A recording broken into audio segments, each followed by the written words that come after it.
Baguslah sebab sekarang pun susah juga cari kerja kan. Dia ambil jugalah pengalaman ni kan. Kita buat Tahfiz TVET ni, mana kata tak perlu takut. Bukan sekadar untuk jadi ustaz. Jadi kita bagi satu kemahiran kat mereka yang mereka boleh dapat menjana pendapatan mereka di luar. Sejujurnya saya sangat bangga kerana akhirnya saya dapat menempatkan diri dalam bidang yang didominasi oleh kaum lelaki. TVET ni dia akan memang banyak membantu memastikan industri marine ni sentiasa terus ke depan.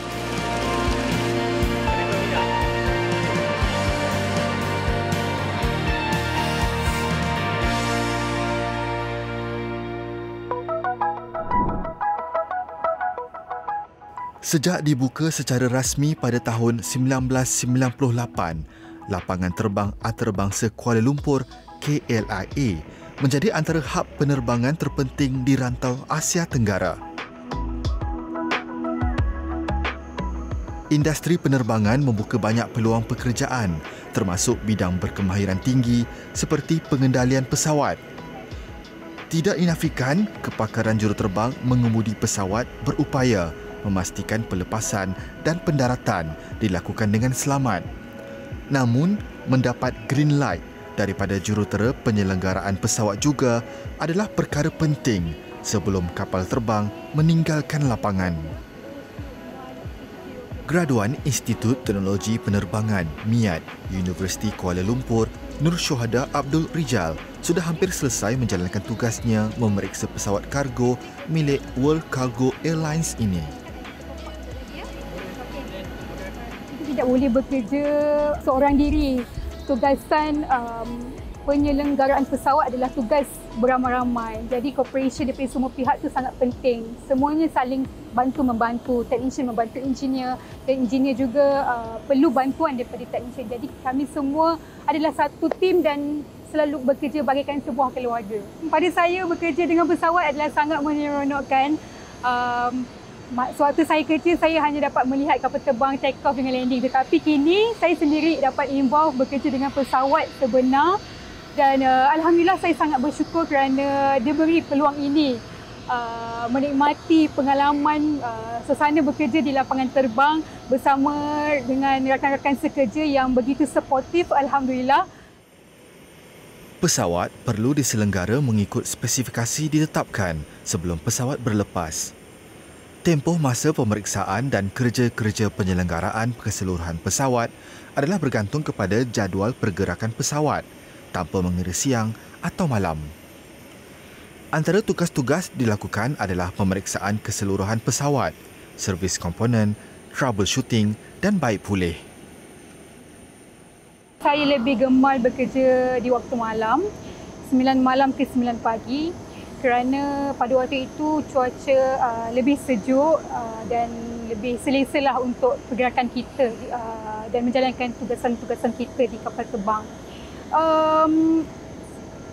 Cabarannya di sini adalah apabila kita bekerja malam, apabila larut malam dalam pukul 3-4 kita dah mula mengantuk, tetapi keseronokannya ialah apabila kita perlu bersama dengan rakan-rakan untuk menyiapkan tugasan. So bersama-sama menahan gantuk, tapi kita perlu mengikut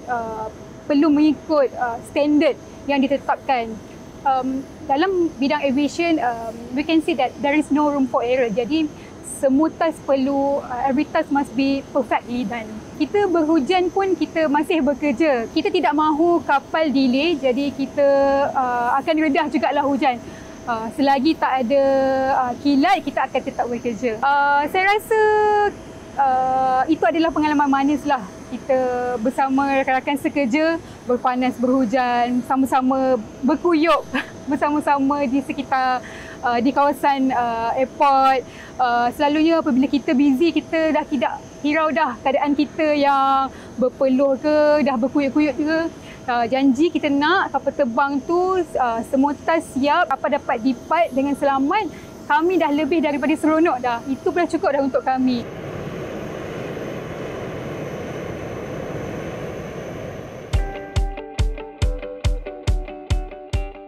Institut Teknologi Kejuruteraan Marine Malaysia, MIMAT, Universiti Kuala Lumpur, antara pusat pengajian yang menawarkan bidang berkaitan marin dan maritim.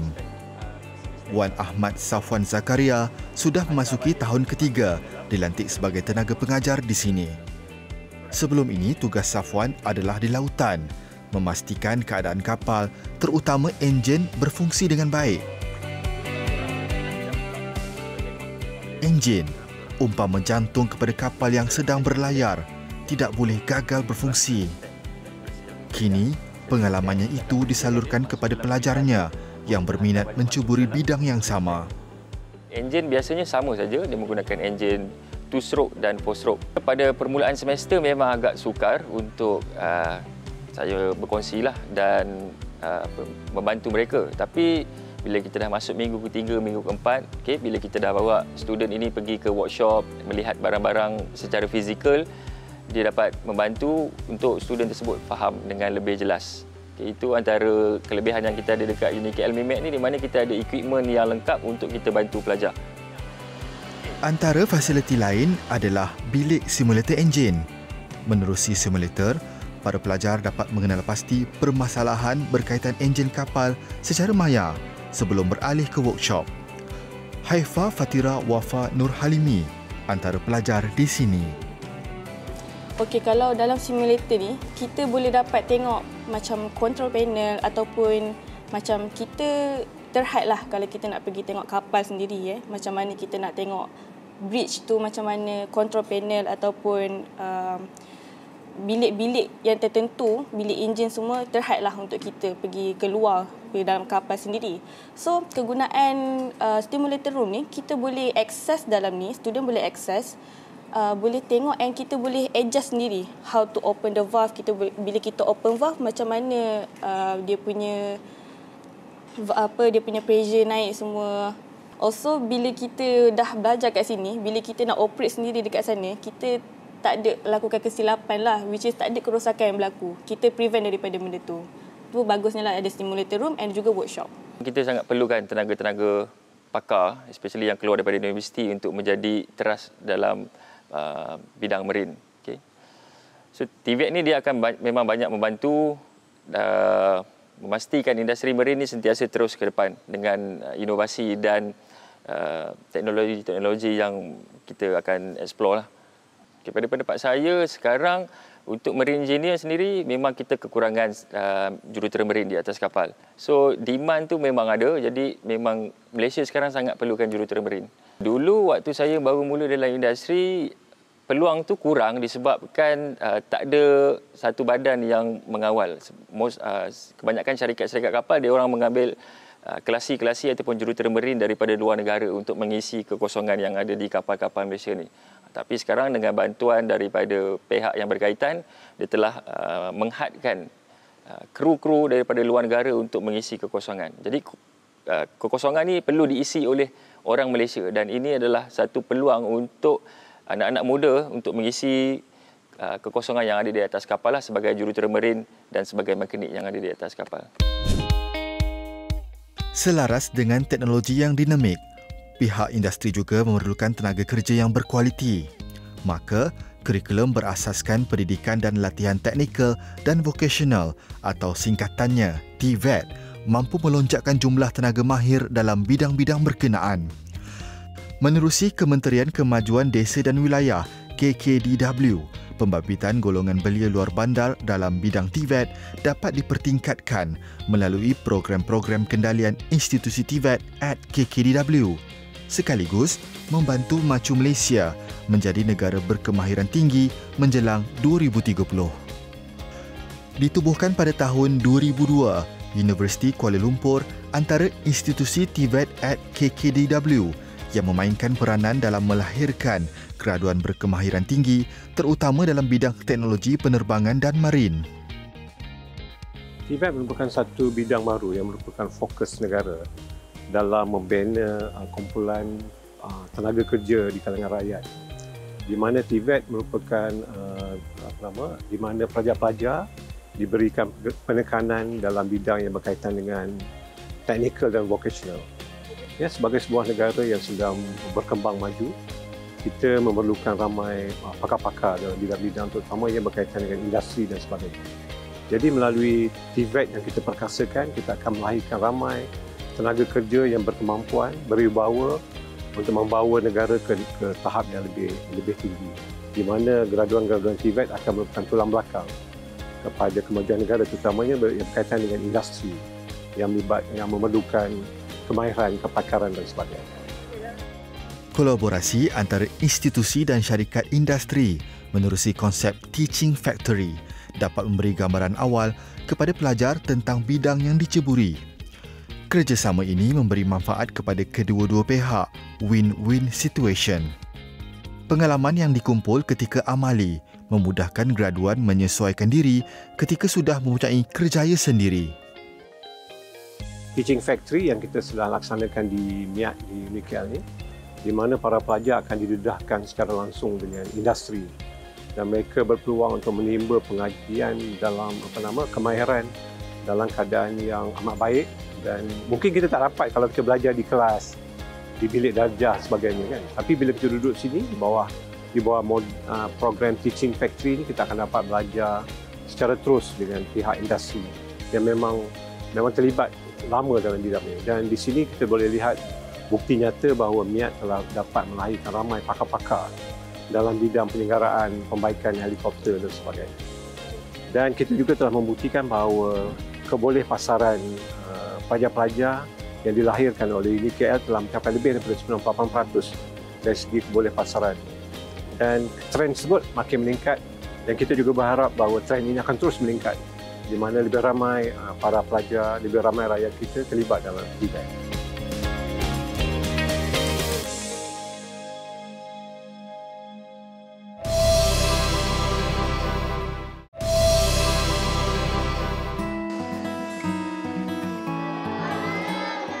Madrasah Baitut Taqwa Warahmah ditubuhkan pada Januari 2016. Diasaskan oleh Khairul Amir Ahmad. Pusat ini menempatkan hampir 60 pelajar berusia 7 hingga 20 tahun yang rata-ratanya datang dari keluarga susah dan asnaf. Tahun lalu, madrasah ini ditawarkan mengikuti kursus kemahiran di bawah kelolaan Kolej Kedah. Kolej Kedah merupakan sebuah lagi institusi TVET at KKDW yang menawarkan pelbagai program kemahiran untuk diceburi. مثلهم كمثل الذي استوقد نارا فلما أضاءت ما حولهم ذهب الله بنورهم. Peluang itu tidak dilepaskan apabila seramai 16 pelajarnya terpilih untuk mengikuti kursus di dalam bidang menjahit, kulineri dan penyelenggaraan kereta. Antaranya Muhammad Sobri Zamharil. Berusia 20 tahun, sebelum ini dia tidak pernah menjahit dan sangat tidak menyangka memiliki bakat dalam bidang jahitan. Menjahit ini awal-awal aja susah. Lepas tu dah lama dah orang cakap sebati dah ngam dengan mesin, dia okey lah. Macam pasang kolam, lebih kurang macam tu. Pernah juga tersilap ukur sebab tu baju yang tu ada baju yang tak jadi apa semua. Ukuran terlebih sebelah. Lepas tu kurang semua ada. Jadi tak sama. Rasa kelakar juga sebab tak jadi kan. Lepas tu usaha lagi dah buat. Lepas tu baju yang ketiga keempat macam tu. Jadi. Sebelum ni saya ukuran kamu kan? Ya. Okey, bahagian bukaan ni untuk baling butang ni nanti kamu kena iron. Kamu lipat dia bagi cantik, kamu kena iron. Bagi sudut ni nanti nak cantuman collar ni kena bagi sama dulu. Kan? Bila cantuman dah sama, kiri dan kanan baru kamu boleh lipat dia bagi elok. Okey, lagi tak sama, kamu jangan cantum lagi. Okey, bila dah pasang collar, kiri dan kanan dah sama, okey. Kursus jangka pendek dijalankan dalam tempoh 6 bulan. Setiap hari Selasa dan Rabu, Sobri bersama rakan-rakan akan dihantar menaiki van ke Kolej Kedah yang terletak hanya 1 kilometer dari madrasah.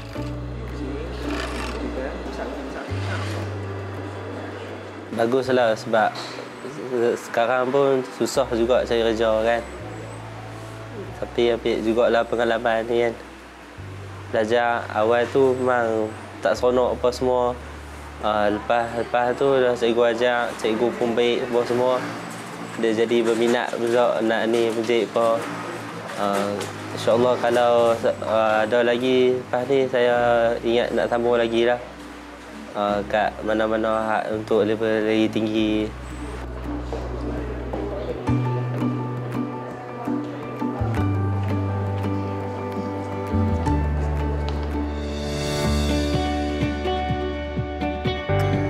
Menjelang tahun 2030, Malaysia memerlukan lebih 30,000 pekerja berkemahiran tinggi dalam sektor penerbangan. Tidak dinafikan jawatan jurutera dan juruteknik penyelenggaraan pesawat antara kerjaya paling dikehendaki industri sejajar dengan perkembangan dalam sektor penyelenggaraan, pembaikan dan baik pulih pesawat di peringkat global. Perjalanan Nur Syuhada sebelum bergelar jurutera penyelenggaraan pesawat bermula dari bawah.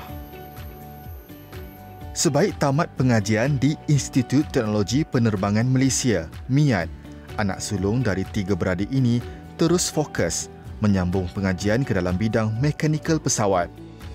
Bermula sebagai juruteknik, setelah beberapa tahun, Syuhada akhirnya berjaya menjadi jurutera penyelenggaraan pesawat berlesen bagi model Boeing 737 Next Generation dan Airbus 320 sejak awal tahun lalu. In early years, saya membesar di Kampung Melayu Subang. Saya rasa itu adalah sebahagian daripada perjalanan hidup saya di mana sewaktu saya berumur 4 tahun, ayah saya sering membawa saya untuk melihat kapal terbang mendarat di Sultan Abdul Aziz Shah Airport di Subang. Jadi dari situlah bermula di mana daripada kecil kita selalu tengok kapal terbang. Jadi sampai ke besar saya memilih untuk menceburkan diri dalam bidang aircraft maintenance. Kini, Syuhada berjaya menempatkan diri di sebuah syarikat penyelenggaraan pesawat Mas Gerbang Sendirian Berhad yang berpangkalan di KLIA Selangor. Sebelum ke lapangan, Syuhada akan memeriksa sekali lagi masa ketibaan pesawat agar dapat tiba ke lokasi pada waktu yang sesuai.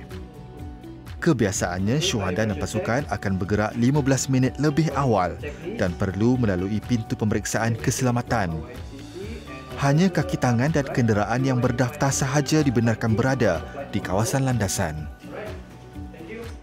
Saya merupakan seorang B1.1 engineer specialized in aircraft structure, power plant and also mechanical parts.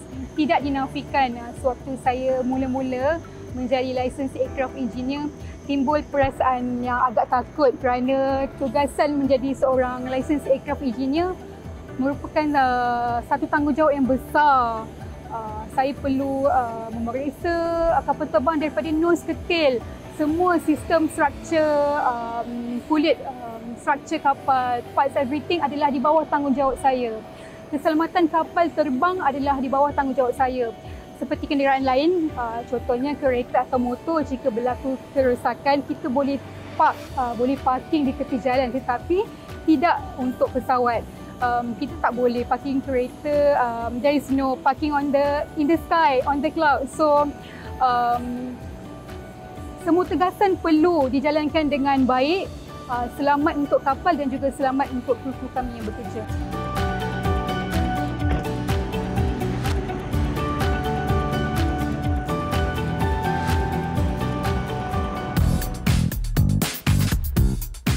Sepanjang 9 tahun berlayar di lautan, Wan Ahmad Safwan pernah bertugas di beberapa jenis kapal, termasuk kapal kargo, kapal korek dan kapal tangki.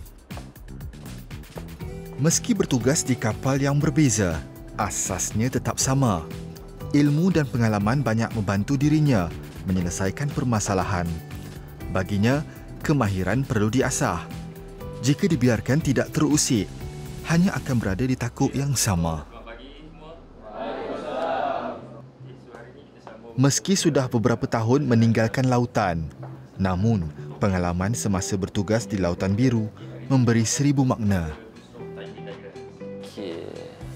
Dari segi life di atas kapal, boleh saya katakan kita mostly kita enjoy dengan life kita sebab kita mempunyai kawan daripada negara-negara yang lain dan kita dapat belajar dan lihat bagaimana dia punya culture dia. Kita dapat tengok orang lain punya culture dan cara bekerja dia orang. Pada permulaannya agak struggle juga sebab pertama kali naik ke kapal berjauhan dengan family, bagi saya itu adalah cabaran utamalah untuk menjadi seorang jurutera marine. Tapi bila kita dah lama dalam industri, setahun atau 2 tahun, kita akan start familiar dengan environment untuk bekerja di atas kapal. Jadi isu tersebut telah pun tak jadi masalah lah.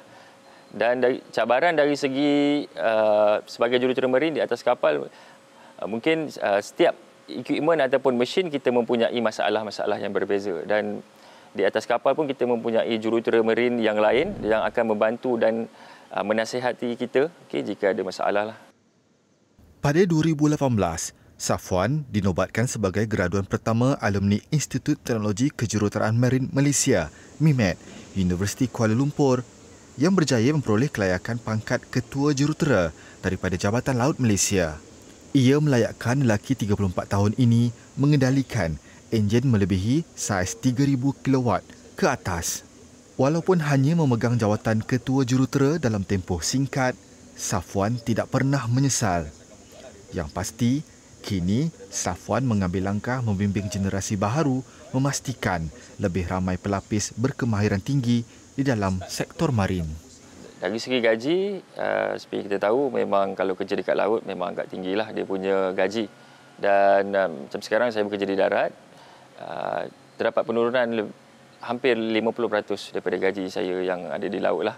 Tapi pada saya ini tidak menjadi masalah disebabkan waktu saya bekerja di laut saya telah pun selesaikan semua hutang-hutang saya. Dan bila saya bekerja di darat, gaji tersebut cukup untuk menampung keluarga saya. Memang kita dah ready untuk bekerja di darat sebab tujuan kita adalah untuk membantu generasi-generasi muda untuk menjadi jurutera marine macam yang saya dah capai.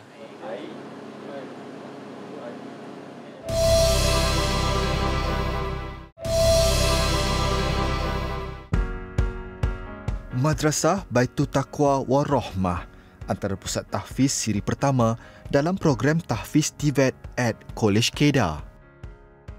Kursus jahitan yang ditawarkan fokus kepada teknologi pembuatan pakaian lelaki.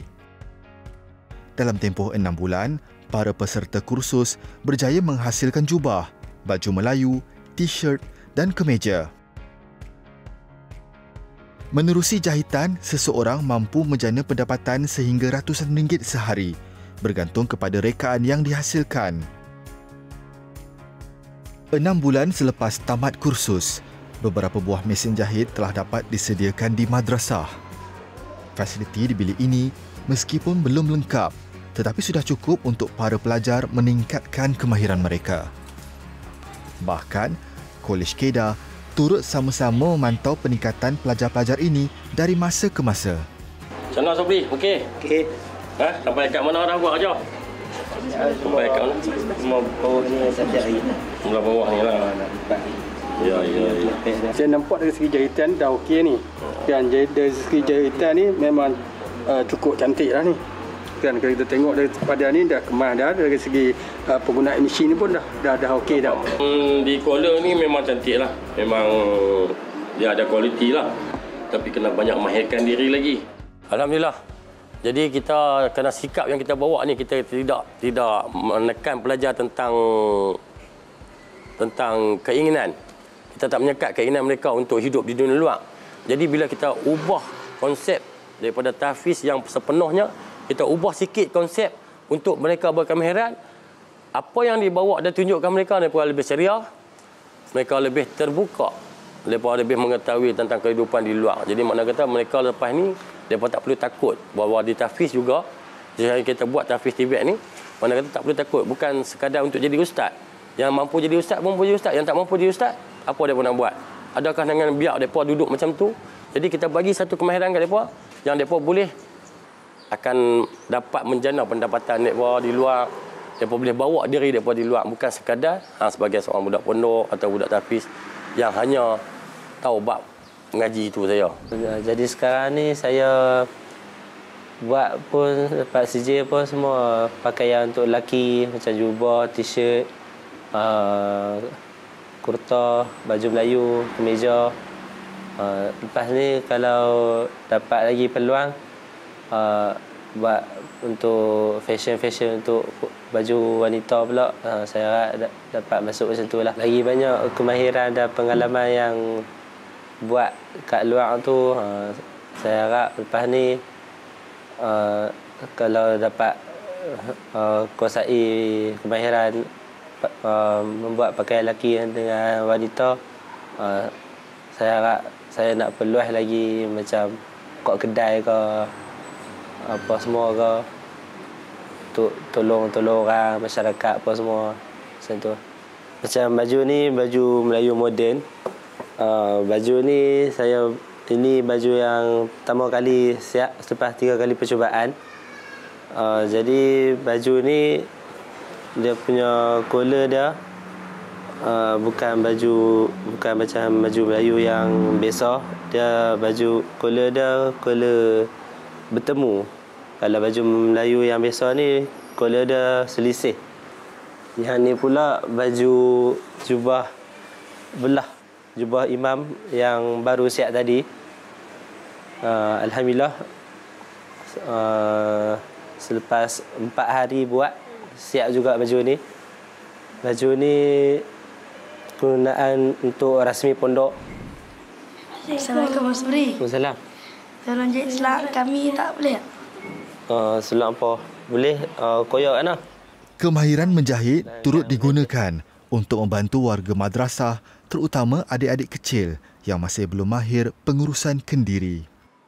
Tolong diorang pun, tolong jahit kat diorang pun, diorang happy lah sebab boleh pakai selak tu lama lagi. Koyak juga? Main apa? Dah, dia jadi terkoyak. Lagipun diorang pun kecil lagi. Tak apa lagi kalau nak tolong apa kalau bukan abang-abang kat sini. Siap dah. Nah. Terima kasih. Sama. Program Tahfiz TVET at Kolej Kedah adalah inisiatif pihak institusi dalam membuka ruang kepada para pelajar tahfiz mengasah bakat dalam bidang kemahiran secara percuma. Siri pertama melibatkan 42 pelajar dari 5 buah tahfiz di Kedah. Program yang ditawarkan adalah sebanyak 7 program kemahiran dan pihak tahfiz boleh membuat pilihan mengikut kesesuaian pelajar. Tahfiz TVET at Kolej Kedah telah kita laksanakan pada 2022 tahun lepas. Tahun ini 2023 kita laksanakan bagi fasa yang kedua setelah kita melihat sambutan yang memberangsangkan. Tahun lepas kita laksanakan seramai 42 orang pelajar melibatkan 5 tahfiz. So tahun yang ni, tahun 2023 ni kita laksanakan melibatkan 6 tahfiz sampai 40 orang. Kini, pendidikan TVET bukan lagi pilihan kedua atau pilihan akhir. Pendedahan berterusan telah membuka mata ibu bapa, belia dan remaja tentang kepentingan bidang teknikal dan vokasional dalam kelangsungan ekonomi. Menerusi kerangka sistem pendidikan TVET at KKDW, Kementerian telah merangka ekosistem pendidikan yang jelas sehingga ke peringkat tertinggi. Mungkin bukan semua orang berpeluang untuk masuk dalam high TVET, boleh masuk universiti dan sebagainya. Tapi mereka boleh masuk di institusi TVET yang lebih rendah, bermula dengan peringkat yang lebih rendah. Contohnya di sana kita boleh dedahkan mereka dalam bidang-bidang kemahiran yang basic. Gunting rambut, make-up, repair, aircon dan sebagainya. Tapi akhirnya, bidang-bidang tersebut boleh menjadikan satu career untuk mereka selepasnya maju dalam bidang masing-masing. Di Malaysia, kajian membelanjakan lebih daripada 6.8 bilion setiap tahun bagi kita memperkasakan industri TVET ini. Dan kita amat berharap dan melalui kerjasama dengan pelbagai pihak termasuk pihak industri, syarikat-syarikat besar dan sebagainya. Dan kita berharap sampai satu masa nanti negara ini akan menjadi negara yang betul-betul bergerak seiring bagi memajukan TVET di dalam negara ini.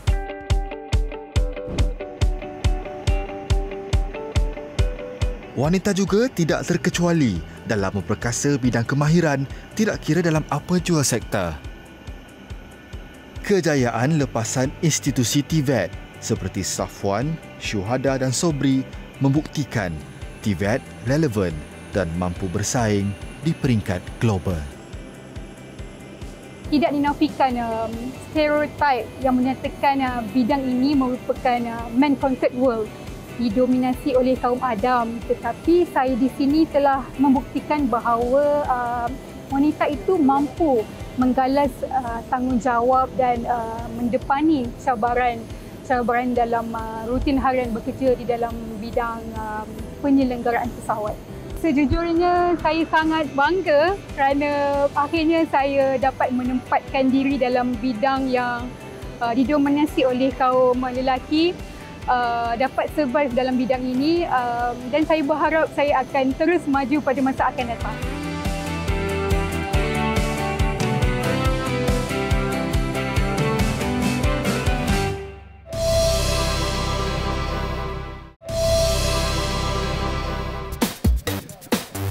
Memang bau dia cukup tengit, memang gas dia cukup kuat. Kalau kata banyak biji letak kat situ, dia lagi kuat.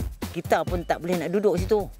Kita buat tadi secara kasarnya, keluasan tu lebih kurang 14 orang pemeluk. Jadi satu tadi pokok durian yang sangat besar.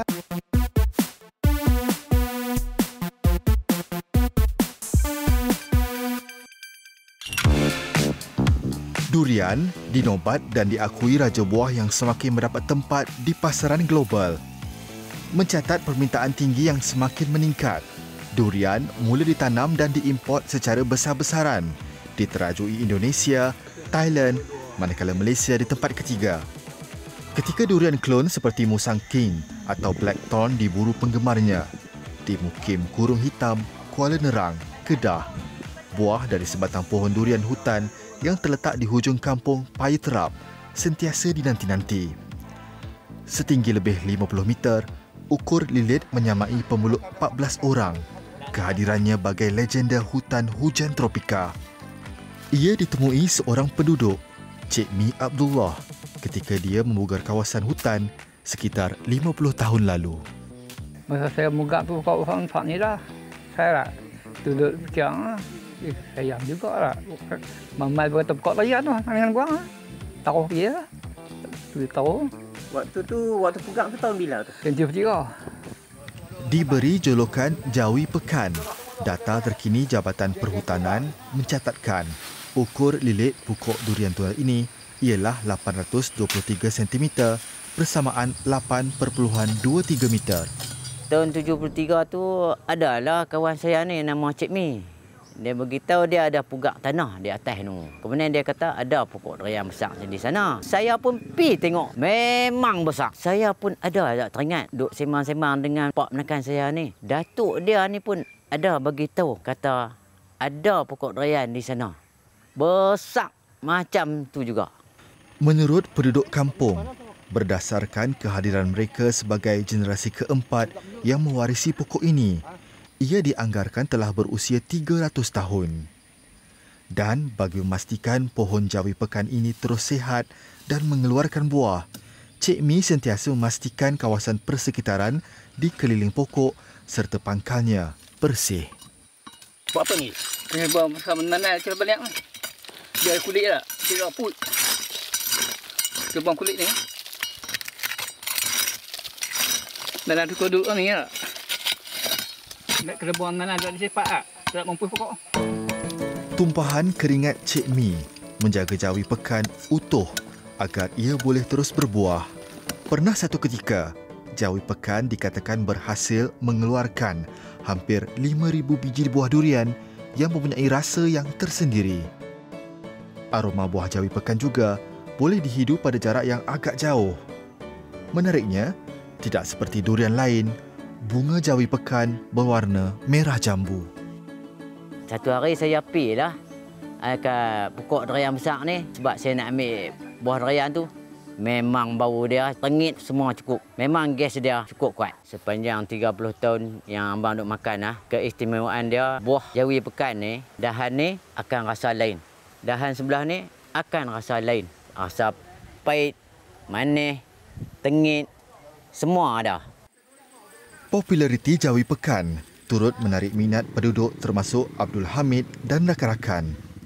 Mereka juga cakna kerana ada segelintir pengunjung yang datang mengambil mata tunas atau sion Jawi Pekan sehingga merosakkan dahannya.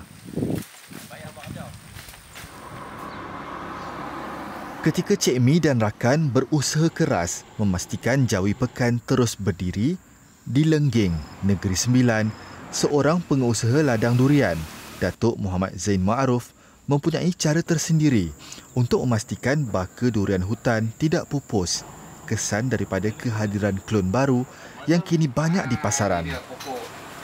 Durian hutan. Dengan bantuan rakannya, Nur Azruddin Azizi, mereka menjalankan usaha membiakkan anak durian hutan. Baka yang menjadi pilihannya dikenali sebagai durian sompo. Sompo adalah nama sebuah kampung di Lengging yang dahulunya terkenal dengan durian hutan. Bagaimanapun, kini ia semakin hilang di telan arus pembangunan di kampung berkenaan. Anak durian yang dibiakkan dari biji durian sompo kemudiannya dikacukkan dengan mata tunas pokok sama dari kebun beliau. Spesies durian hutan, antaranya macam durian sompo ataupun durian dau ke durian au, benda tu dah hampir pupus. Jadi untuk generasi yang baru ni, kalau dia nak merasa durian hutan tu, dah tak ada lagi lah. Pasal durian hutan ni dia tak ada register, dia tumbuh meliar aja.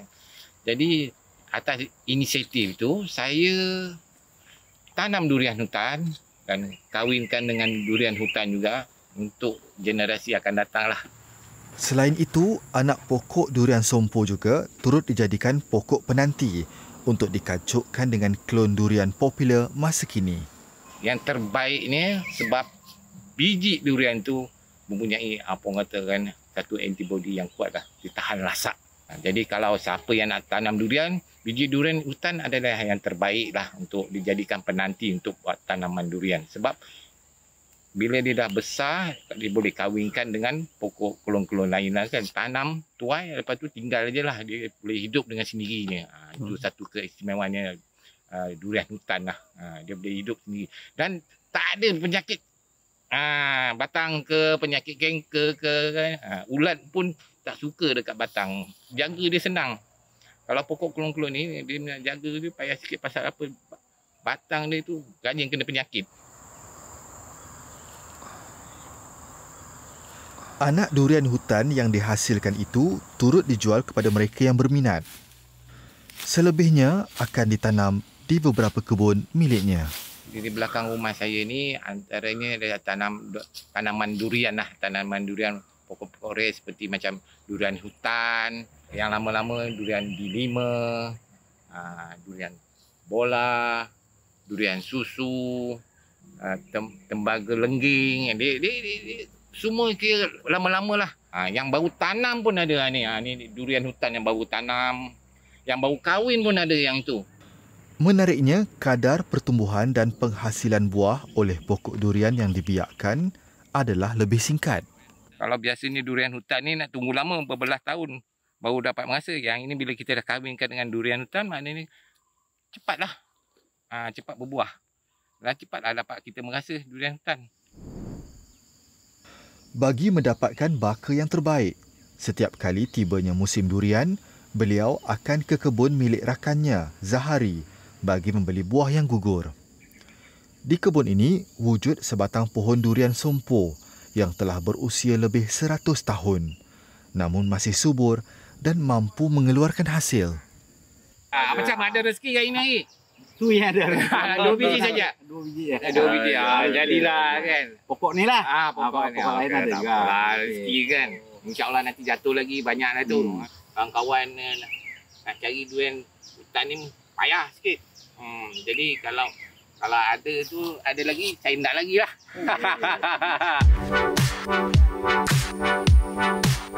Walaupun tidak terkenal seperti Musang King atau durian klon lain, durian hutan mempunyai peminatnya yang tersendiri. Bagi penggemar durian, Rafidah Zainon dan rakannya, Nora Shikin, dia sanggup datang bertemu Cik Mi selepas mendengar cerita mengenai durian Jawi Pekan dari rakan setugas di Alor Star. Sebagai peminat raja buah, Rafidah berpendapat dia perlu merasai sendiri buah berkenaan bagi mengetahui keunikannya. Nasibnya agak baik. 2 biji durian Jawi Pekan baru saja dipungut Cik Mi. Ia adalah sisa buah dari fasa pertama yang telah luruh sejak awal Jun lalu. Jawi Pekan ni durian kampung hutan yang sangat unik. Sebab kalau ikut, saya dah rasa macam-macam durian kampung hutan lah, kita kata yang spesies yang jarang nak jumpa, macam di Sabah. Kalau balik Sabah tu, memang kita rasa, wah, rasa dia tu lain. Tapi yang ni lagi unik sebab rasa dia, kita kena rasa pahit dulu. Bila dah pahit, lepas tu kita rasa manis di hujung tu. Dia datang lambat. Kalau makan cepat-cepat memang saya takkan tahan. Saya rasa saya akan berhenti dah. Silat-silat seulas pun tak habis. Tapi yang ni bila kena makan slow-slow, rasa dulu, oh baru betul manis akhirnya. Tapi durian ni unik lah pada saya sebab dia punya bau durian tu memang kuat. Sebenarnya bau wangi durian tu memang sangat kuat.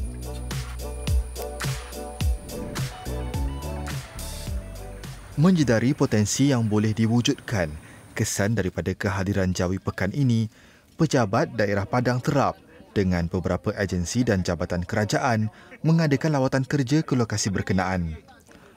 Dalam lawatan ini, mereka melakukan pengambilan data sebelum sebarang usaha pemeliharaan dapat dirancang dan dilaksanakan. Dia punya usia pun mencecah 300 tahun dan dia juga masih berbuah sehingga sekarang. Dan kita buat tadi secara kasarnya keluasan tu lebih kurang 14 orang pemeluk. Jadi satu pokok durian yang sangat besar. 1, 2, 3, 4, 5, 12, 13, 14. Kita akan cubalah untuk kekalkan pokok durian ni supaya tidak diancam apa-apa tindakan yang boleh merosakkan pokok durian ni, dan saya akan buat satu perbincangan supaya kita dikekalkan pokok durian ni sebagai satu warisan kepada daerah Padang Terap dan juga negeri Kedah.